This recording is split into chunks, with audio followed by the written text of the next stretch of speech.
Panchayat president Azad telephone ലൈനിൽ നമ്മളോട് കൂടി ചേരുന്നുണ്ട്. ശ്രീ ആസാദ്, ഇതിപ്പോൾ 2 മണിക്കൂർ പിന്നിടുകയാണ്. അവിടെ നിന്നുള്ള വിവരങ്ങൾ വെച്ച് നോക്കുകയാണെങ്കിൽ ഒരാൾ ആ ലോറിക്കകത്ത് കുടുങ്ങിക്കിടക്കുന്നുണ്ട് എന്ന് മനസ്സിലാക്കുന്നു. എന്താണ് ഇനിയെങ്കിലും വളരെ വേഗത്തിൽ അവിടെ കാര്യങ്ങൾ നടക്കുമോ? ക്രെയിൻ എത്തിയോ അവിടെ? ക്രെയിന് സംഭവ സ്ഥലത്ത് എത്തിയിട്ടുണ്ട്. കാര്യങ്ങളൊക്കെ സ്പീഡ് ആക്കുന്നുണ്ട്. ഇതിപ്പോ കുറച്ച് താമസം വന്നത് ഇവിടെ ഇന്ന് ഈ വൈരങ്കോട് തീയാട്ട് നടക്കുകയാണ്. അപ്പോൾ റോഡിലൊക്കെ ഭയങ്കര ഗതാഗത പ്രശ്നങ്ങളുണ്ട്.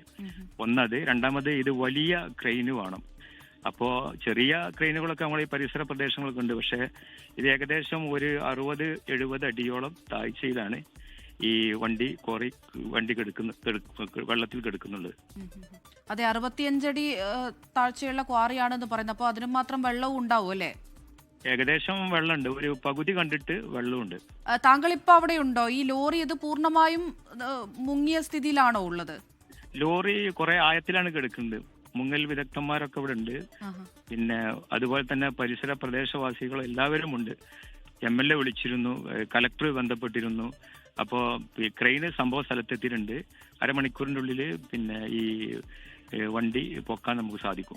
ഈ സ്കൂബ ഡൈവിംഗ് ടീമൊക്കെ നേരത്തെ തന്നെ അവിടെ എത്തിയിട്ടുണ്ട് എന്നാണ് അറിയുന്നത്. അപ്പോൾ ഈ ഇത്രയും നേരം ഈ ക്രെയിനിന് വേണ്ടി കാത്തിരിക്കാതെ ഈ മുങ്ങൽ വിദഗ്ധരുമായി മുന്നോട്ട് പോയി അദ്ദേഹത്തെ പുറത്തെടുക്കുക, അതൊന്നും സാധ്യമായിരുന്നില്ലേ ആ ഒരു ഘട്ടത്തിൽ? അത് പിന്നെ ഞാൻ നേരത്തെ പറഞ്ഞല്ലോ, ഇവിടെ ഇങ്ങനെ ഒരു ബുദ്ധിമുട്ടും പ്രയാസങ്ങളും. പിന്നെ ഒന്നാമത് വെള്ളിയാഴ്ച ആരും പെട്ടെന്ന് കണ്ടിട്ടില്ല ഈ വണ്ടി വീണത്.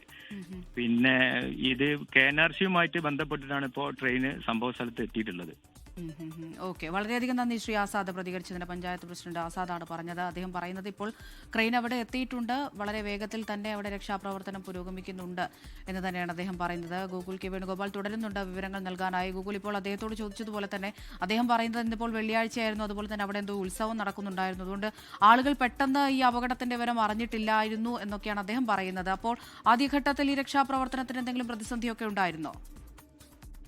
2 മണിയോടെയാണ് ഫയർഫോഴ്സിൽ നിന്നാണ് നമുക്ക് ഇത്തരത്തിലൊരു വിവരം ലഭിക്കുന്നത്. ഈ പറയുന്ന പ്രദേശത്ത് അപകടം നടന്നതായിട്ടുള്ള വിവരം 2 മണിയോടുകൂടി തന്നെ ലഭിച്ചിട്ടുണ്ട്. ആ സമയത്ത് തന്നെ ഫയർഫോഴ്സ് യൂണിറ്റ്, തിരൂരിൽ നിന്നുള്ള ഫയർഫോഴ്സ് യൂണിറ്റ് അവിടെ എത്തിയിട്ടുമുണ്ടായിരുന്നു.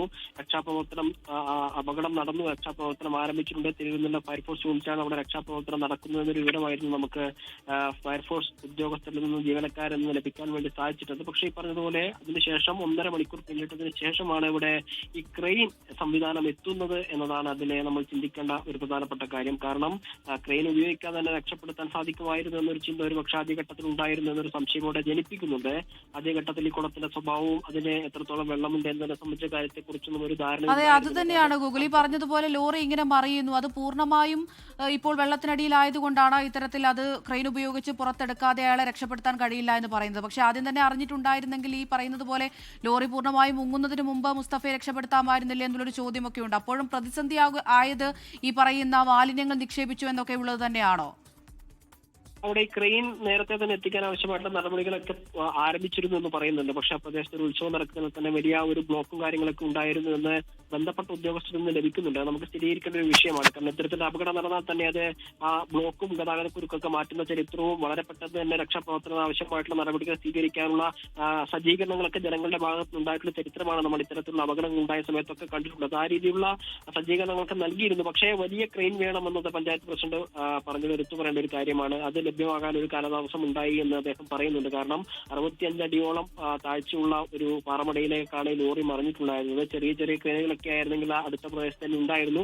വലിയൊരു ക്രെയിൻ എത്തിക്കാൻ ആവശ്യമായിട്ടുള്ള നടപടിക്ക് കുറച്ച് കാലതാമസം നേരിട്ടു എന്ന് അദ്ദേഹം പറയുന്നുണ്ട്. ഒരു പക്ഷേ അത് ഇതിനെ വൈകിപ്പിക്കാനിടയായിട്ടുണ്ട് എന്ന് മനസ്സിലാക്കുന്നു. അതോടൊപ്പം തന്നെ ഈ മാലിന്യങ്ങൾ ഉൾപ്പെടെയുള്ള കാര്യങ്ങൾ അത് നീക്കം ചെയ്യാതെ അതിലേക്ക് ഇറങ്ങാൻ സാധിക്കുമെന്നൊരു ആശങ്കയ്ക്ക് ഉണ്ടായിരുന്നു. 2 മണിയോടെ തന്നെ സ്കൂബ ഡൈവേഴ്സ് ഉൾപ്പെടെയുള്ള സംഘം അവിടെ എത്തിയെന്ന് തന്നെയാണ് നമുക്ക് മനസ്സിലാക്കുന്നത്. നമുക്ക് ലഭിച്ചിട്ടുള്ള വിവരങ്ങൾ അങ്ങനെ തന്നെയാണ്. തിരൂരിൽ ഏതായാലും 2 മണിക്കൂറിനിപ്പുറം ക്രെയിൻ അവിടെ എത്തിയിട്ടുണ്ട്. ഇനിയിപ്പോൾ ലോറി പൊക്കേണ്ടതുണ്ട്, അതിൽ നിന്ന് മുസ്തഫയെ രക്ഷപ്പെടുത്തേണ്ടതുണ്ട്.